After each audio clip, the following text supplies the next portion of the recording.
That he owed $8,000 in past due So what rent. am I supposed to do if I don't have nowhere to go? You still, man, you're on the hook by Hold on. staying there. You should have left. To find another place to live? Do you think you have unlimited time? And then I will speak with the defendant, tenant, and we'll find out what's going on, okay? Okay. So first things first, Ms. Simmons, you have a written or oral lease with Mr. May. Written. Okay. And I understand it's with Dwayne Reed, but you're the agent, but it's a written lease. Hold on, we gotta address that. Oh man, this I can tell this is about to be a funny one. Because he said, so what am I supposed to do if I don't got nowhere to go? He tried to ask the judge that. And we're gonna get back into it. But what am I supposed to do if I don't got nowhere to go? Bridges get built every day, B. Find one, pick one, and go live under it for all we care. Figure it out. But let's get back into it. Y'all, if you could like the video, I greatly appreciate it. Only takes a second and it actually helps out more than you know. And also if you could hype. Is correct? Correct. All right. And is this month to month now, or is it still within its terms? It's still within the terms. Okay. And when are the terms set to expire? November 30th, 2027. Okay. No, 2027. Okay. And how much is monthly rent? The monthly rent is $1,500. Last time the tenant paid rent from any source? The tenant has only paid the security deposit. He's never made a rent payment. Okay. Only made a security deposit. I see here that this was filed in February. And at the time, you indicated that he owed $8,000 in past due rent and at $1,500 a month. Is that correct? Correct. Okay. And so when was the first time he paid? What month? The first time he paid was the $3,500 in July. The 19th is when he gave that initial deposit. The current lease that we're discussing was signed for November the 1st. And after that initial deposit, we received no other funds from the tenant. So he signed two different leases? Yes, he ended up signing two different leases. The initial lease was, he wasn't able to move in because the house was there were repairs and renovations being done. But once November came around, the tenant was eager to be able to have a place to be. So the agreement was made for the tenant to move in while the repairs and renovations were still going. Okay, so essentially you're saying he owes for November, December, January, February, and March? That's correct. Okay, so 5 months. Correct. At this point. Okay. All right. And I don't see anything else. Mr. May, just want to confirm what was been told here. You have a written lease with Dwayne Reed? So that what she just said was inaccurate. She just came up with that after we just left the mediation.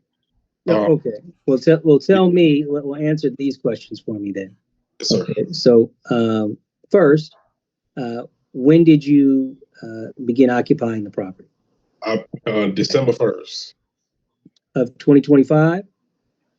Yes, 2025. Okay. And how much is monthly rent? It's $1,500. Okay. And is there a late fee to your knowledge? I guess he says $50. Okay. I never had the opportunity to even pay another rent. Okay. And the reason why is because in the middle of December, he told me he was going to refund my money back to me in January. He said he was going to do it in the beginning of January and wound up not being until the middle towards the end of January. And the reason that why? He get so originally he wait, just slow down. Okay. So he tells you, hey, you move in December, but then he tells you, I'm gonna refund you your money in January. He gives you the money back. Yes. Okay, and this is in January. And how much money did he give you back? $3,500. 30, which is your security deposit and what, first month's rent or something like that? And he said, okay. So the reason why that happened is because when I moved in December, first I gave my money in July, right? Because I know you're trying to figure out how to make sense out of all of this. I gave my money in July. I was supposed to be moving in the next month, right? When I was supposed to be moving in, the work person I was working on the house, wasn't complete. He kept on saying, "Oh, it's gonna be done. Oh, next month is gonna be done." And by that time, I already had moved out of my last place. He was like, "Hey, look, this is what you can do," because he was mad because the guy wasn't doing what he said he was gonna do. He said, "Hey, look, just get a storage, and you can move in as soon as he's done." Right. So in the beginning, I'm waiting. I had moved in with another person. I was paying them rent, right? And I told him before all of this, I got a son that I was doing a custody battle with, from the mom from an abuse case, right?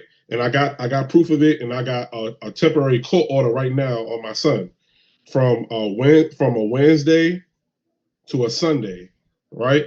So okay, so let me cut in here because I'm glad that they said it because he told the judge, like, I know you probably lost.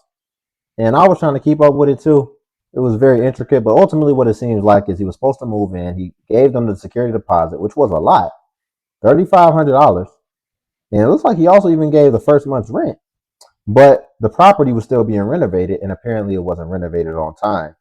So he was stuck in limbo. He had to move out of his other place, which that incurs expenses. The idea is to move into your new place, but he ended up having to still pay and get it moved into a storage unit and then be staying with someone else in the meantime, which is just inconvenient, especially if you got work and he got kids. And then he would still have to do a second move once they finally got the other property ready. So it seems like from the beginning, it's the landlord's fault. It seems like they didn't have things ready like they were supposed to. And it seems like he handled his business the way he was supposed to. So maybe I may have to redact telling him to live under a bridge. He might have been, doing the right things, but let's explore this further. And it looks like this is going to be a fun one. It is going to be back and forth, right? Usually these are very one-sided and it's open and shut, but this one might actually be a little bit of a battle. I got pictures, proof of everything that I'm saying. Well, hold on. So that's not really as relevant about what's going on, though. So what I really want to know is, though, they're alleging that you have $8,000 worth of no payments. You're saying you said you had an original lease that you were going to move in July, but the place wasn't ready, so you didn't officially move in until December. But then he gives you back your money, gives you back the $3,500. Yeah, and then why'd you stay after he gave you back the money? So this what happened when I moved in. Maybe about a month before then, he told me, I kept on complaining about what's going on. He told me I can put my stuff out of storage. I was telling him I was paying all this storage. He said you can take your stuff out of storage, just put it in the house until he's complete, right? So I took my stuff, took it out of storage, put it into the house. When I moved in, the first day I got there, I had to clean up because the house wasn't clean. I cleaned up, and the plumbing wasn't all the way complete, right? So all the water flooded the house. The next day, I went to go take a shower. Well, Mr. May, hold tight. The man said, I just want to make sure, because we could talk all day because I know there's a lot going on, but that's not what we're going to do. I want to ask you specifically, when did you get your $3,500 back? He gave it back to me in January because do you know what day? I think when no, I'm not sure the exact date, but I can look it up. So was the agreement that if you got the money back, you would vacate since the property was no longer, I guess, the condition that you needed it to be in? Yeah, I told him, I said, as soon as I'm able to find another spot, that I'll be able to move out. Okay. So I take it after you got the money, you still were unable to find another spot. I was still looking. I paid application fees. So my whole thing was I've been trying to find a house, right? But also the pricing is totally different. You know what I'm saying? From the house that I'm renting out to now me trying to find another house. So how is it, and I'm just respectful, how is it that is the responsibility and you are allowed to remain there after they've already given you the money back? No, hold on now. Hold on, wait a second. I don't agree with that. Listen, man, if the original agreement was they were going to have this house ready and he did his project management and he planned to be there, if things aren't ready, you really put him in a really messed up situation. So then, sure, they refunded him his deposit back. and maybe first month's rent, I think. But I mean, it's still going to take some time, and he done did about 3 different moves at this point. Think about it. He had to move his stuff from his place to the storage. Then he had to move from the storage to this place. Then he has to move from this place to the next place. And yeah, probably if he's getting an apartment, that's one thing. But he's got probably kids, so he's trying to find another house, which I would think that trying to find a rental house, that could be a little difficult. Sounds like he already kind of got into this with the misconception that he could find a nice little deal, and he thought he found a good little deal of a house with them. But really, the reason why it was such a deal is because it sounds like the house was crappy and it wasn't ready and it was having all these problems. And so he made permanent decisions based off the agreement that they made it seem like it was going to be ready. I'm going to be honest, that's inconveniencing, man. That's very inconveniencing. I don't think he should just be able to, I don't know if he should be able to stay there half the year, which it seems like he did almost. But, man, listen, man, make sure it's ready like you said it was going to be ready. Honestly, that's how I feel, man, because I can't imagine if I was planning for a move and then all of a sudden when it's time to actually move, it's not ready. But I have to leave where I'm at. And then now I'm in limbo. I just can't. That would annoy me. And that would be very inconvenient. And I would feel like I need to recoup some of my funds. I don't know if I should get over 10 grand, but that's neither here nor there. To find another place to live? Do you think you have unlimited time? Oh, I don't think I had unlimited time. Not at all. But as soon as I got I just was looking for a new spot. It wasn't, and it was totally unexpected. Now it's March 31st. Okay. All right. So after receiving the money back, not vacating, you're still there. Anything else you want the court to know? That I've been having to stay somewhere else and paying rent there, but I've been having to stay there because I can't completely move in and stay there. I've been having to pay $800. Mr. May, hold on. Forgive me. I just want to make sure I understand what you're saying. You have a lease somewhere else right now. Yes. No, I don't have a lease. I don't have. You're saying you have some type of agreement where you're paying somebody to live at a particular residence, but you're essentially keeping stuff at this other residence because you're saying you just don't have enough space in the new place where you are. No, that's not it. That's not it. So that's not it? Give me 1 second. I'm so sorry. I have a newborn, right? Mm-hmm. That the house never had a refrigerator in it. They never came with a refrigerator, no nothing. So even then, I've been having to pay $800 to stay there from a Wednesday to a Sunday to be able to refrigerate my son's milk, to make sure when my kids are there, they're able to be straight. So it was never about me trying to stay there. It was about me. I've been having to pay somebody else to be somewhere else, and I've been looking. But if you had to pay somebody else to be somebody else, be there. I can't. That's the whole thing. I can't be there. It's not a place I can be. I don't know why you're paying them rent then. But I hear what you're saying. But in totality of what the evidence is that you've already gotten money and you agreed to vacate, and they returned you your money and you haven't vacated. That don't make sense. And then continue to live there partially while also paying rent in another place. I just don't think is appropriate. I do think that you've essentially prevented them from taking possession and doing whatever repairs or whatever they can do by your needing to possess 2 properties, but only pay for one. And that's not appropriate. I don't think the $8,000 based upon the evidence that has been communicated here and presented is applicable, because if you weren't able to there and they admit that you ultimately had a second lease and weren't able to take possession until then, I think that's the more appropriate and applicable fact. But you still, man, after January, you really are right. It's time to go, brother. There. You should have left. So I'm going to give you 2 months rent that you have to pay for being there, man. Give me 1 second. My screen is crazy. Okay. Yeah, that's fair. That's fair. 1 second. I don't know what the heck's going on. That's fair. Because he was there for 5 months. If he was there for 5 months, pay 2 months for 5 months. You got your deposit back, all that type of stuff. Because it really don't take that long now. It don't take half a year to find another place. He was trying to milk it a little bit.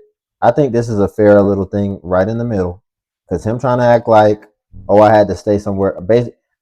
From what I'm trying to gather, because I think he's trying to be intentionally ambiguous with his answers. What I'm gathering is that he's saying that when he doesn't have his kids, then he stays with his friend because the house is uninhabitable. But then why would you stay at the house with your kids? I understand for child and child support laws and things like that, there may be certain laws in order for him to maintain half his custody that, each kid may have to have their own room. There may be like logistical things with that needs to apply. But I feel like if you're saying as a grown man, you can't stay in that home, then you don't get to have your kids. And just a fridge, listen, man, for 1 month that you're paying the other rent, you could have bought a fridge. Now, I get you may not want to keep the fridge because the next place may have a fridge. So I understand that. But yeah, I think it's fair. You just pay 2 months of the 5. Hello, can you hear me? I can hear you. Okay, what did you say? So we're going to have, since you were supposed to vacate after January, after getting the money back. No, he said I got 30 days. But you already got the money back.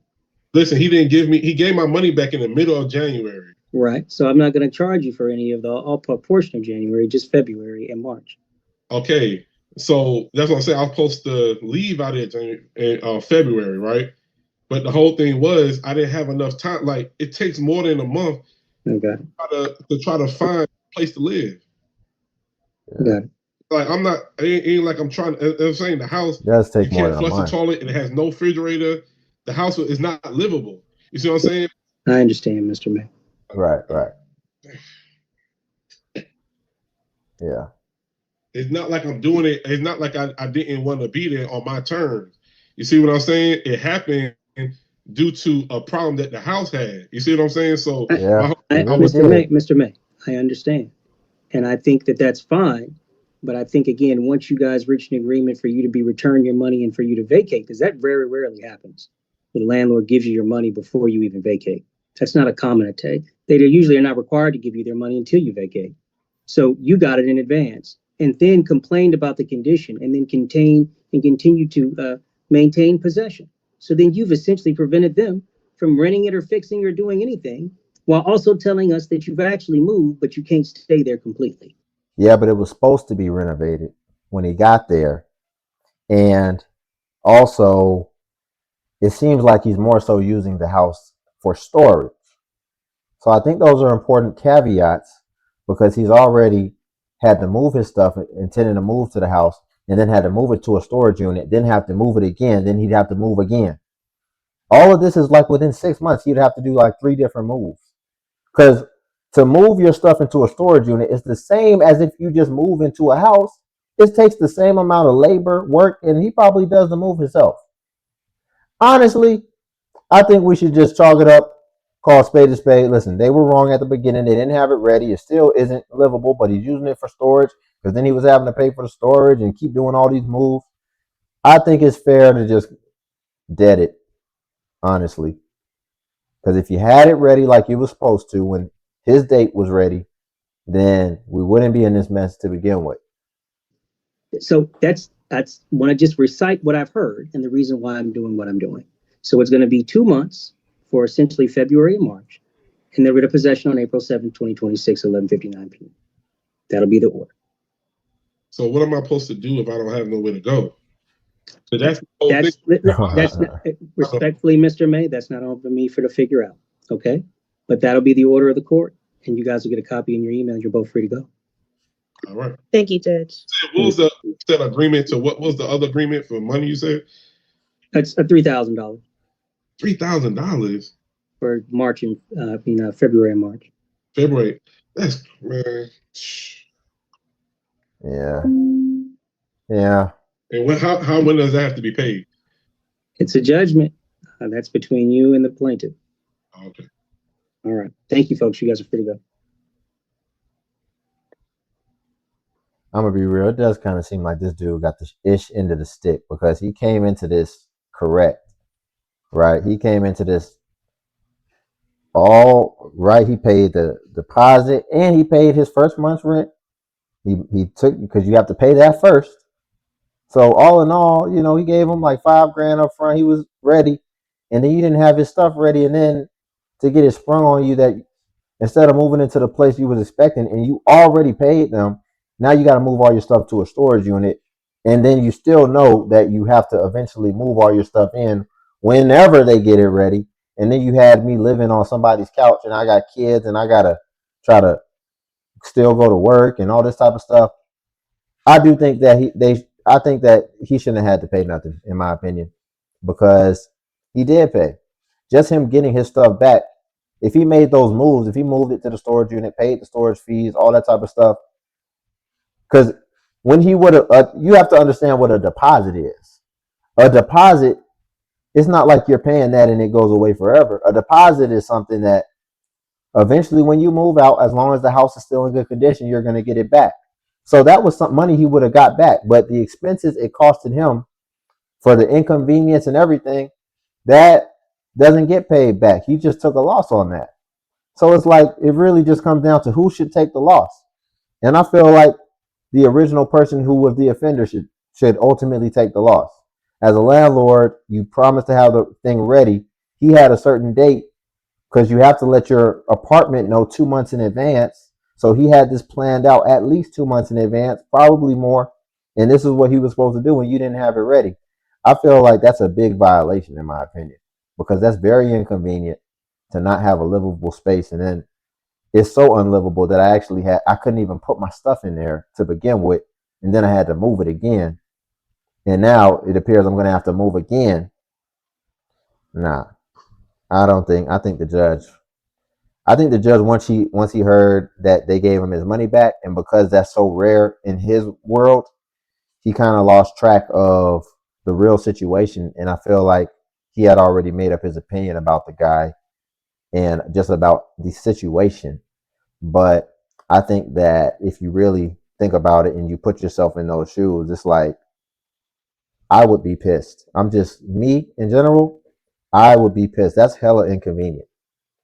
And that wasn't a part of the agreement. And yeah, you're supposed to give me my stuff back. The thing wasn't ready. But at the same time, I'm not finna what? I'm gonna move my stuff to a storage unit for a fourth time while I'm finding somewhere to go. I think they could have just left it, especially if the house was still unlivable. But we'll leave it there. If you could like the video, I greatly appreciate it. Only takes a second and it actually helps out more than you know. And also, if you could hype the video, hype is a new feature that YouTube offers where it helps smaller content creators like myself. And basically, when you hype, it actually pushes us to the extent that it pushes the larger content creators. So you just press the hype button, then it shows the points. And since I'm a smaller content creator, I actually get more points per hype than most creators. And then also Patreon's link below if you want to see self-improvement content as well. But until then, I'll catch you in the next video.